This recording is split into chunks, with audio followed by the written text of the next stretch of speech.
Hey guys, welcome to today's video. We're going to be going over this week's slate of NFL games and predicting who's going to come out on top in each game. Before we get started though, please drop a quick like and a sub on today's video. It would really help my channel grow. I'd really appreciate that. With that said, let's dive right into the video and I hope you enjoy.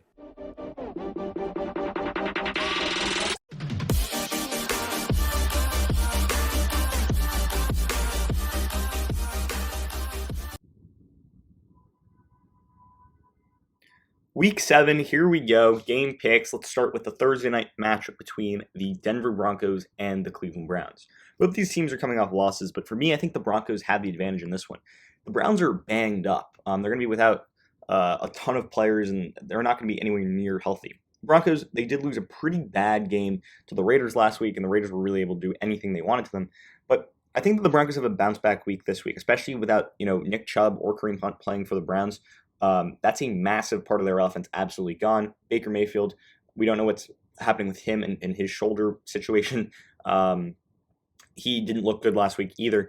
And at the end of the day, they couldn't stop the Cardinals. The Cardinals have been the best team in the league so far this year. But at the end of the day, I think the Broncos get the job done, especially with the massive parts of the Browns offense out due to injury. Now we've got the Jets and the Patriots. Jets coming off the bye.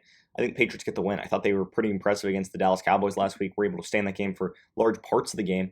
And I thought that they honestly had a chance to win that game. Sure, the Cowboys deserve to win that game, but compared to the Jets, the Jets have not really been a relevant team in the NFL this season. They've really had their own share of struggles, offensive line struggles, defensive struggles. Zach Wilson hasn't looked too great either. So I think the Patriots get the job done here. Bengals and Ravens. It's actually going to be a really good matchup here. Two teams, the tops of their division. The Ravens in first place and the Bengals in second place. Bengals have been playing some really good football. They've had a massive win last week against the Detroit Lions, and the Ravens were able to get a win last week against a good Chargers team, and they really were able to dominate that Chargers team. For those reasons, I think that Ravens coming off a little bit of a big game, a big win for them. I think that they're going to continue to ride the momentum, especially at home on Sunday to beat the Bengals. Now let's move to the Titans and the Chiefs. I think this is going to be an actually really interesting matchup. And one of the better matchups of the week. Not only is these two teams highly productive offensively, but it's going to come down to the Chiefs' defense. We know the Titans are going to be able to run the ball effectively. We know that they're going to be able to pound and ground and pound behind Derrick Henry, who has been fantastic in pretty much every single game this year, maybe besides the first game of the season. But the Chiefs, they've had a rocky start to the year. They're 3-3, but they definitely need to get a win here. But I think the Titans come away with a sneaky win. I don't feel super confident about the Chiefs' run defense personally, and the Titans were able to beat a really good Bills team last week, so I like the Titans in this one. Now though, let's go to the Falcons and the Miami Dolphins. Wow, what a tough game for the Dolphins last week. I honestly do think they win this game though. I like what Tua Tagovailoa did last week. I liked what I saw from him, and against a Falcons defense, it's one of the worst in the league. I think Tua's going to have a lot of opportunities, especially to try and get a win here, especially also at home, coming off a tough loss. I think that they're going to be able to rebound, but more importantly, the Falcons defense is pretty much struggled this entire season, and especially if the Dolphins get back Preston Williams, they get back Devontae Parker, they get back Xavier Howard and Byron Jones. I think that they're going to be able to be better defensively than they were last week against the Jaguars, and they'll be more productive offensively. I think that's going to be a challenge for that Falcons team.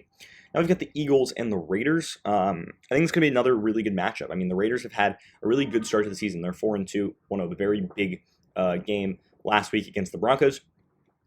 In Denver, Derek Carr looked productive. Kenyon Drake finally got some of that mojo going, and they looked pretty good. The Eagles, have been the Jalen Hurts show, and that's been the only thing keeping them in games. I think because the Raiders are just a more complete team, they're a little bit more of a complete roster. And although they're going through a little bit of an uncertainty period, obviously with John Gruden out, and new interim head coaching, they looked really good last week, and I think they're going to be able to continue that streak against the Eagles.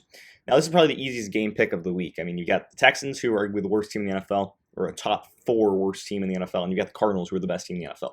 The Cardinals have looked absolutely dominant so far this year, and I think that's going to continue against a Texans team that's just really struggled since the first game of the year, when they weren't able to, since then they haven't been able to get a win. Davis Mills hasn't looked too good. Other than Brandon Cooks, the Texans have really struggled, so I like the Cardinals in this one.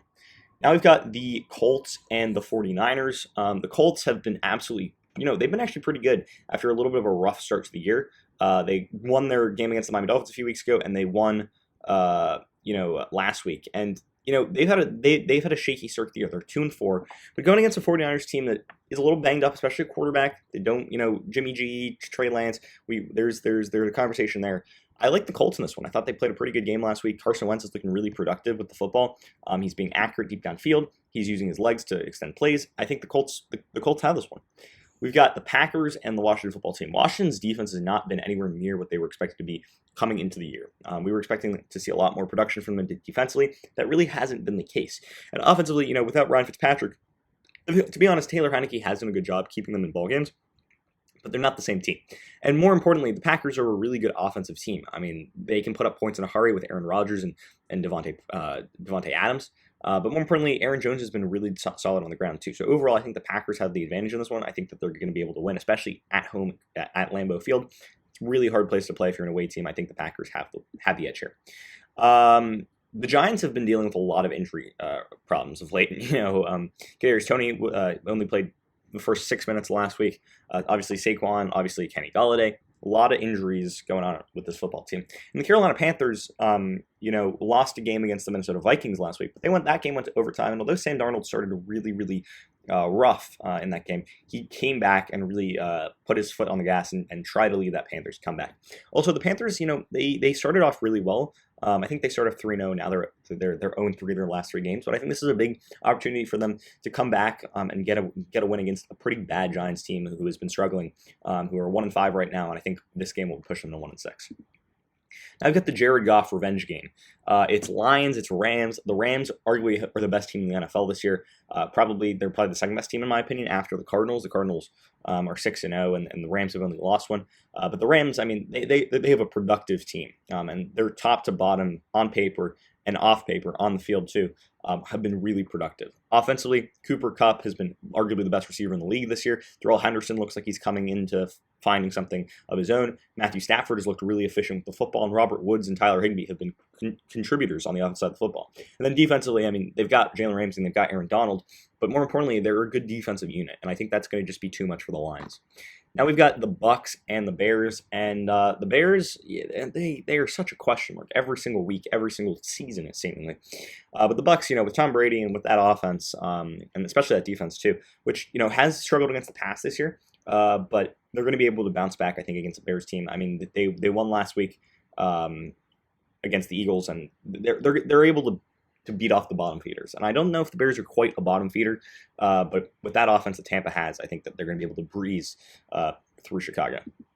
Now we've got the Saints and the Seahawks on Monday Night Football, with the Saints coming off the bye week. This is going to be a really interesting game. I thought the Seahawks played really well in the second half last week against Pittsburgh. I thought that they did a really, really good job, really grounding and pounding. But at the end of the day, when you're really one-dimensional and all your success is coming off, running the ball, I think that the Saints have a good advantage in this one. I haven't loved the Saints so far this season. I haven't loved their start to the year. But with Jameis Winston, and especially against a banged-up Seahawks defense, which is kind of spotty at times, not one of the better defenses in the league whatsoever, I think the Saints have the advantage. Plus, you give Alvin Kamara a rest. Michael Thomas isn't going to be back, but I just think that not only are the Saints better offensively, but I think that they're going to be able to deal with that Seahawks offense that really doesn't have that much, especially with Chris Carson out, with Russell Wilson out. Tyler Lockett and DK Metcalf are still going to get yards and stuff, but Geno Smith is no Russell Wilson. So at the end of the day, I like the Saints in this one too. I think that they'll be able to get the win on Monday Night Football. And with that said, that's pretty much going to end the video for today. Did you agree with my analysis? Why or why not? Leave your comments and thoughts in the comment section down below. I'd love to hear what you guys have to say. Also, if you're new around here, please drop a like and a sub on today's video. I'd really appreciate that. And with that said, I hope you enjoyed the video. And until next time, see ya.